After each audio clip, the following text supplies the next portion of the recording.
The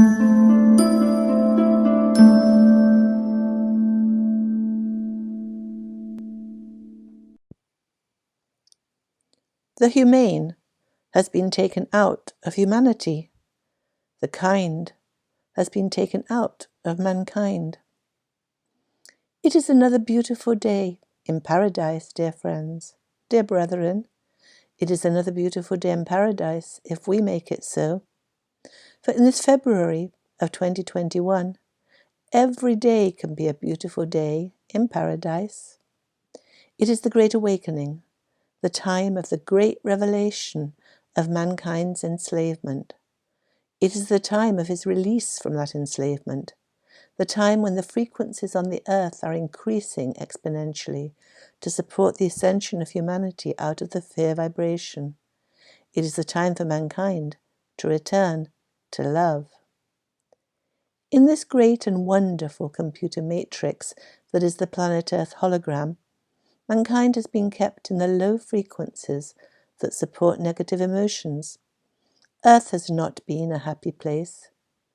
It has been a place where souls enter physicality, enter human bodies, to grow themselves in light and love by experiencing the opposite of love, that is, by experiencing fear. Fear, with all its negative emotions, with hatred and jealousy, depression and apathy, blame and shame and guilt, and many more variations of emotions around the same dark theme. Here on earth, we are tricked, tempted, and constrained by what we might call the devil, by evil, by our corrupt, narcissistic brethren to behave in unkind and inhumane ways. Indeed, we might say that the humane has been taken out of humanity, and the kind has been taken out of mankind. Mankind is naturally kind and inherently humane. Yet here on earth he is trained, hypnotized, and conditioned into behaving in unloving and uncaring ways. For most challenging of all, he has been taught not to love himself. And he who does not love himself cannot love another. He who thinks badly of himself can see no good in his brethren. We can only see the world around us through the filter of our thinking. We can only see in our brethren what we see in ourselves.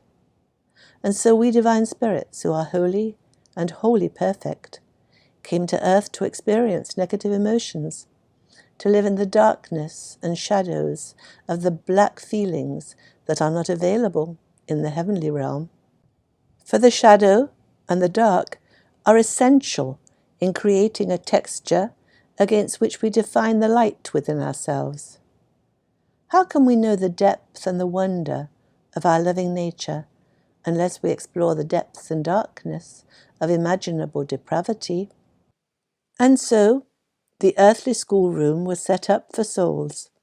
Mankind, as represented by Adam and Eve, came to earth, and Eve ate of the apple. Eve ate of the tree of good and evil. The apple represents our galactic reptilian brethren. Eve was beguiled by them who were the devil, and thereby her son Cain was born. But Eve was also beguiled by her husband Adam, and so Abel, the son of Adam, and Cain's twin brother, was born. This is the parable the Bible uses to describe the fall of mankind. And so, in Cain, our shadow government, the Illuminati were born, and Abel, the son of Adam and Eve, was the progenitor of mankind. And as the children of Cain were of a different genus, a different resonance, they marched to a different drummer. They had no heart, no capacity for agape love or compassion. They were to play the part of the devil, the evil that was out to corrupt mankind in soul and body. And so planet Earth became a playground for the war between the descendants of Cain and the descendants of Abel, between fear and love. The descendants of Cain were devilishly crafty. They fed off man's fear. Our fear was their joy. They were as cats playing with mice, as lab technicians directing rats through a maze. And we humans, the descendants of Abel, born of mankind, we humans are those rats, those manipulated and maneuvered, programmed human beings. And how was this done? How did they manipulate and maneuver mankind into fear and degradation, humility and shame? They separated our intuition from our intellect. They taught us to cut ourselves off from our divine connection and live in the realm of science and intellect. Intellect is our faculty of conceptual understanding and judging. The intellect is a way of knowing that comes from thinking. The intellect uses science, practicality, and logic to navigate the world. Science can be defined as the intellectual and systematic study of the structure and behavior of the physical. And so humanity became mortal. They could no longer see beyond this finite realm, beyond the structure of their physicality. And since they could not practice science themselves, they looked to those who did to show them their reality. And so the politicians, the monarchs, the aristocracy, who were the minions of the descendants of Cain, were more than happy to teach the narrative of the dark reality they wanted mankind to adopt. Science is, in reality, a conjectural art. More often than not, it is speculative and based on the conjecture of the experimenters. It has been shown that the experimenter, by his expectation, influences the outcome of the experiment, and science has been twisted and turned to serve the desired narrative. Yet man has been taught to worship science, and so the controllers were able to scientifically define who mankind was, and mankind accepted what he was told and looked outside of himself to his betters, to those that he thought were wiser for his salvation. A wise man said, "If an egg is broken by an outside force, life ends. If an egg is broken by an inside force, life begins." Mankind was thus broken by an outside force, by science, by logic, by believing what he was told about himself. Intuition has been defined as a thing that one knows or considers likely from instinctive feeling rather than conscious reasoning. Intuition is a way of knowing that comes from feeling rather than the intellectual way of knowing that comes from thinking. Intuition is our God-given ability to understand our world immediately and without the need for conscious reasoning. And in our earthly entrainment, we have been cut off from this ability. We needed to be cut off from our source, or we would never have acted our part on the human stage. Knowing we were divine, with our connection to source intact, we would have laughed at the challenges, the provocations that were thrown our way. And so the teachings of the children of Cain changed our reality. No longer did divinity define us. Our mortality took over, and we became the story that our physicality could perceive as possible for us. Our intuition, the voice of the divine, became silent, for it could not be accessed as the space was filled with intellectual reasoning and contradictory speculation, worry and concern.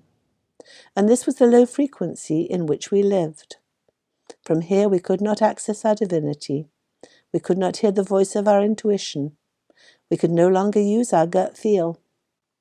Both intellect and intuition are core forms of human intelligence.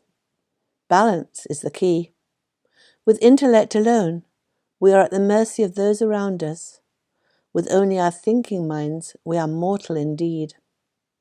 It is the voice of our soul within, the voice of our intuition, the voice of our divine nature that is our salvation.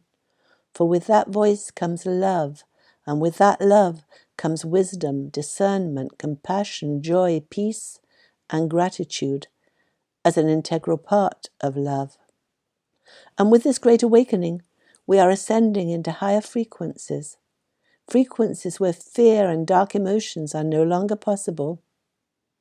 It is in dropping our emotions, dropping our human narrative, emptying our minds of conjectural, worrying, thinking, that we can access the voice of the divine. When our minds are quiet, when our intellect is stilled, we hear our spirit, we channel the words of God. We are all channelers. We all have the same capacity, the same capability. It is a matter of revealing our true self to ourselves. And for those who have completed their planet Earth journey, who have learned all they came here to learn, and have integrated their intellect and intuition, it is time for beautiful days in paradise. For with intuition, with God's agape, unconditional love flowing through us, and all cares and worries removed, we balance our intellect. And now intellect and intuition work together. In fact, our intellect, our thinking, gives our intuition the information to wisely and discerningly make decisions. And so we move into an up spiral of love, and we see our physical mortal world with our intuition as the perfect schoolroom it is, and leaving this schoolroom behind and moving into the realm of spirit, moving into the realm of peace and joy and gratitude. The best is yet to come, dear friends. Yes, the best is yet to come. That was Aita, channeling her higher self. We are blessed beings, indeed.